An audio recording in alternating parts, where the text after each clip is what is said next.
आता टॉप 9 महत्त्वाच्या बातम्या बघूयात। बागेश्वर बाबाकडनं छत्रपती शिवरायांच्या प्रतिमेचा अनादर। बागेश्वर बाबांना गाडीत महाराजांची प्रतिमा उलटी ठेवल्याची चर्चा। याआधीच महाराजांवरच्या वादग्रस्त वक्तव्यामुळे बागेश्वर बाबावर टीका। मुंबई महापालिकेच्या 80,000 कोटींच्या अर्थसंकल्पांना मंजुरी। महापालिकेच्या बजेटवर 94 तास मॅरेथॉन चर्चा। निधीचं समान वाटप करा आणि मुंबईचा सर्वांगीण विकास करण्याची मागणी। एप्रिलमध्ये जीएसटी संकलनाचा 2 लाख कोटींचा विक्रमी उच्चांक।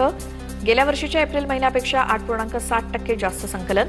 महाराष्ट्राचं जीएसटी संकलन सर्वाधिक 13,793 कोटी रुपये। राज्यभरात डिजिटल जनगणनेचा श्रीगणेशा ऑनलाईन माहिती भरण्यासाठी 15 दिवसांची मुदत। त्यानंतर मात्र प्रगण घरोघरी फिरून माहिती गोळा करणार। पश्चिम बंगालमध्ये 15 केंद्रांवरती आज फेरमतदान। ईव्हीएमशी छेडछाड केल्याच्या आरोपानंतर निवडणूक आयोगाचा निर्णय। डायमंड हार्बर आणि मगराहत पश्चिम मतदारसंघामध्ये पुन्हा मतदान। विमान उड्डाण करण्यास लागणाऱ्या इंधनाच्या दरात गेल्या काही दिवसांपासून भरमसाठ वाढ।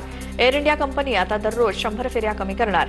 देशांतर्गत आणि आंतरराष्ट्रीय उड्डाणांमध्ये 10% कपात। जम्मू ते श्रीनगर दरम्यान वंदे भारत एक्सप्रेस नियमित सुरू। उधमपूर आणि वैष्णोदेवी कटरा मार्गे गाडी धावणार। अमृत भारत योजनेअंतर्गत जम्मू तावी कटरा उधमपूर आणि बडगाम रेल्वे स्थानकांचा विकास।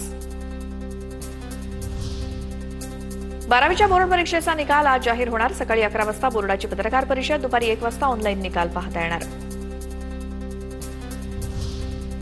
वैद्यकीय महाविद्यालयातील विद्यार्थ्यांचा आज आणि उद्याच्या सुट्ट्या रद्द। उद्या होणाऱ्या नीट यूजी परीक्षेमध्ये गैरप्रकार टाळण्यासाठी केंद्राची कठोर पावलं। सर्व वैद्यकीय महाविद्यालयांना निर्देश।